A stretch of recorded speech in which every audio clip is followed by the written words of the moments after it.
In this video module, we're going to take a look at the answers to the second midterm exam for Econ 3100, Section 90. That's Labor Economics, Section 90. This exam was taken on or about July 13th or 14th. So this is broken down into three parts. Part 1 will deal with question number 1, which all students had to answer. Part 2 will deal with questions number 2 and 3, of which students needed to answer one of those, so 2 or 3. And then Part 3 will deal with question or problem 4 and 5, that students had to choose between those, so you will have answered 4 or 5.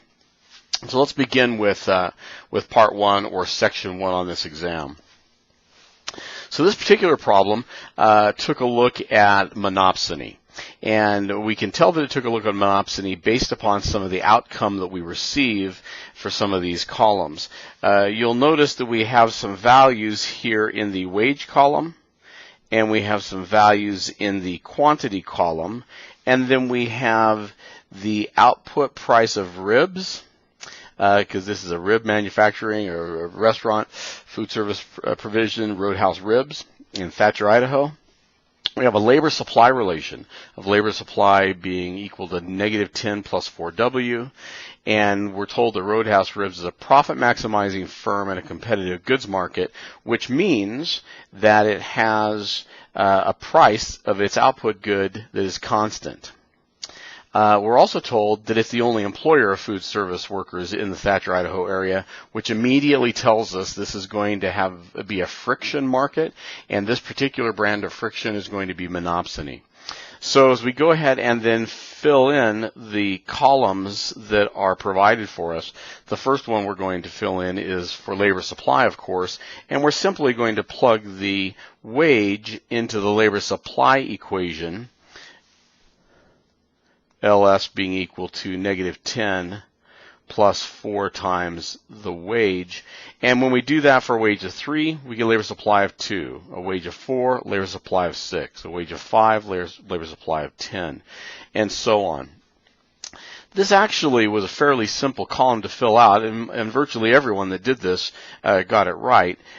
So I'm not too concerned about elaborating there further or finishing that out for you. However, when it came to the marginal product of labor column, some students begin to have difficulties.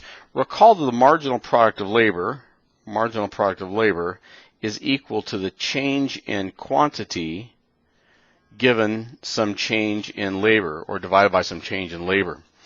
So if we see the change in quantity as we're going from 300 to 388, that's a change in quantity of 38, and we have to divide it by the change in labor, which is a change of 4 as we've gone from 2 to 6 workers. Well, 338 divided by 4 is 9.5. And then we continue on using that same method. We go from 374 to 338 divided by 4, and it's 9. 408 to 374 divided by 4, and it's 8.5, and so on. It happens that we build a consistent pattern here, which is not always going to be the case, of course, just the way that this particular problem was put together. And we see that we're actually decrementing our marginal product of labor each time from 9.5 to 9, 8.5, 8, and so on. Just as we're incrementing our labor supply from 2 to 6, 6 to 10, 10 to 14. So in this case, we see a change, an incrementing of 4, and then relate that to a decrementing of 1/2. That 4 and the 1/2 are not necessarily correlated. That's not a relationship you should expect to see in the future. It's just how this worked out. Well, then you're expected to give a price, and P is always the price of the output good. We've noted that numerous times. And the price of that output good happened to be 3. Up here, the price for ribs in this market, and it's constant because, as I indicated, it's a competitive goods market. So as we go further, we're looking at the marginal revenue product of labor. And the marginal revenue product of labor, for those that had difficulty with it, is equal to the marginal product of labor times the price. So if you recalled that, and most of you did, then we simply took the marginal product of labor times the price and to yield marginal revenue product of labor. 9.5 times 3 is 28.5. 9 times 3 is 27. 8.5 times 3 is 25.5, and so on. The next column is the total cost of labor. And the total cost of labor is equal to wage times labor. So the wage times quantity of labor. And so 3 times 2 is 6, 4 times 6 is 24, 5 times 10 is 50, 6 times 14 is 84, and so on. That would be the entire wage bill that we're aware of for this firm, for these workers. And then finally, the marginal expense of labor is going to be the change in total cost of labor divided by the change in labor. So here we have a change in total cost of labor between 24 and 6, so that's a change of, I believe, 18, and 18 divided by the change in labor, which was 4, is 4.5. The next one, we have a change from 50 to 24, so I believe that's 26. 26 divided by 4 is 6.5. And that's how we complete this column. Now we're going to see on the next page that we're asked, in I believe part C, how many workers should be hired and at what wage they should be paid. So when we see that, we're going to come back to this table. Let's move on for the moment. So in part B, I'm asking you to label what type of producer this firm represents in the local labor market and identify the likely factors contributing to the friction represented in this market, and why does that factor lead to a particular power this producer might have over its workers. Well, I've given you a couple of the reasons. There were many more that could be available.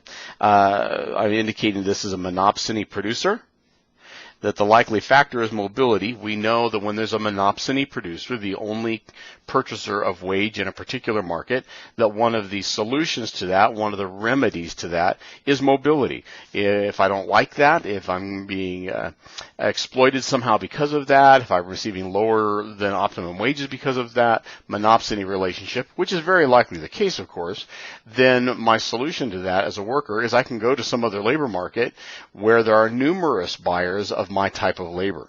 This was a food service company in Thatcher, Idaho, which is a very, very small community, and so it only has one restaurant perhaps, and so I could go to a larger city, maybe even a Logan or a Salt Lake City or Boise, Idaho, somewhere else if I really had a problem with this wage and I felt as though I could justify the cost.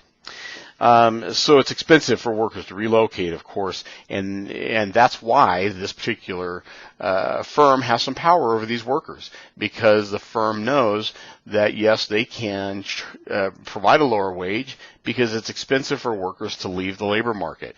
Maybe it's not expensive in dollar terms. I mean, that's as easy as putting your belongings in the back of your car or into a van or a truck and driving to another city, but maybe the expense is more social or psychological expense.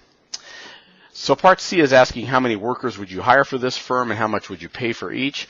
I'm indicating that the answer is 30 workers at $10 each. So let's see how I got to that. So what we're looking for here is we're going to look at a point where marginal revenue product of labor is equal to the marginal expense of labor. This is not unlike marginal revenue being equal to marginal cost, which I've indicated a number of times in this course is kind of the holy grail of microeconomics, which means the holy grail of labor economics is marginal revenue product of labor being equal to the marginal expense of labor. If we have a scenario in which we can't find a perfect equality here, there's no point that we observe at which these two values are equal, then we know that a fallback position is marginal revenue product of labor being greater than or equal to the marginal expense of labor. So let's take a look at this in the table from the previous slide.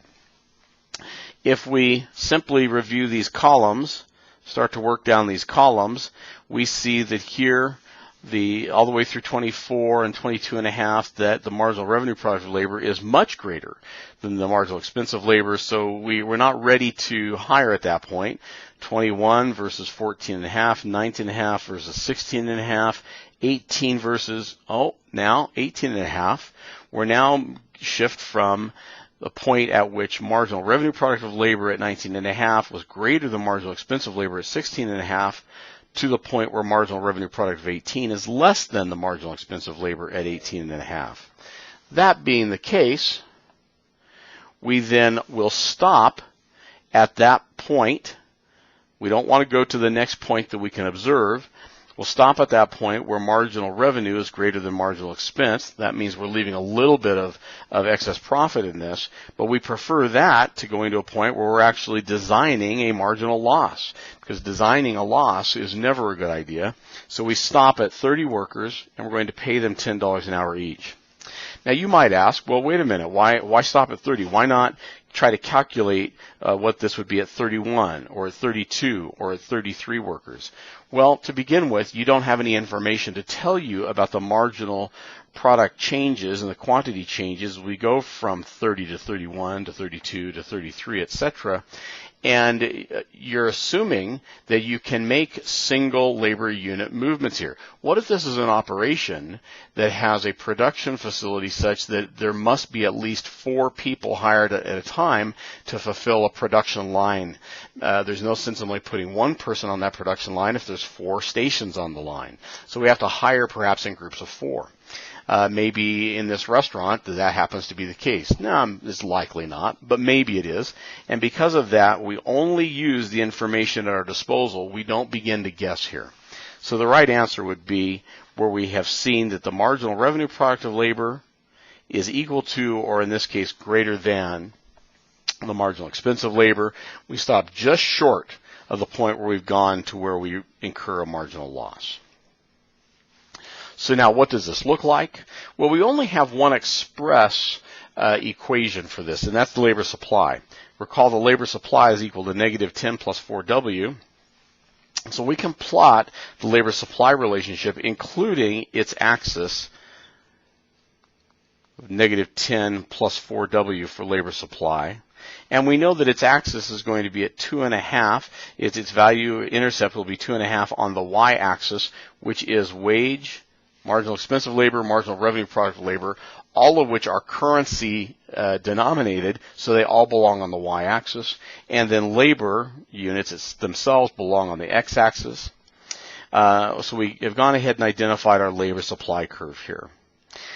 We can go ahead then and go and impose a marginal expense of labor curve that when we have this monopsony or this type of friction in the marketplace, we know that there's a marginal expense of labor curve that's different from the labor supply curve, and it's going to be above the labor supply curve, which you might also think of it as to the left of the labor supply curve. But I think of it typically as directly above it. And the spread between these two, between the marginal expense of labor curve and the labor supply curve, gives us some idea as to the significance of the monopsony power. And it's the significance of the friction. If this was a market in which there was very little friction, well, there'd be very little space between these lines. A market in which there's tremendous friction, there's tremendous space. Well, recall that there is no labor demand curve here. We didn't have labor demand relationship in the build up to this problem. There's nothing in here telling us about labor demand, but we do have a marginal revenue product of labor curve. You can plot it, or you can simply impose it. Recall here that I indicate that I'm looking for properly labeled, appropriately articulated labor market models. I'm not looking for you to be perfect in plotting and giving me a perfectly proportionate, beautifully plotted graph where all the slopes are exactly right. I'm trying to help you, trying to motivate you to simply give me the shape of this, tell me what it should look like, and then kind of give me some values within that. So marginal expense of labor, labor supply, marginal revenue product of labor, and we know that had we reached an equality, we would have been looking at this point where marginal expense of labor is equal to marginal revenue product of labor, and we would have then brought this down, and that would have told us the number of labor units. We would have brought that over. That would have told us the wage at which those labor units would require based upon the labor supply relation, and we could have brought this over and would have told us the marginal revenue product being equal to marginal expense of labor value. But in this case, since we did have this slight equality, you can see that I represent the equality based upon the numbers in the table in the first part of this. Now, admittedly, if you did it exactly like this with all of these values, all these notations, again, this is simply properly labeled and appropriately articulated, then you received all the points for this. If you gave it to me in what might be the more simplistic fashion, where you assumed that we should have a point at which they're equal, brought the line down, brought these lines over, gave me the values. If they were appropriate values, you also got all the points for this. I wasn't terribly critical on this, but I was looking for marginal expense of labor, labor supply, marginal revenue product of labor to be in their normal positions within this graph. I was looking for it to be labeled well. I was looking for it to have all available values and for it to represent or reflect the scenario at hand.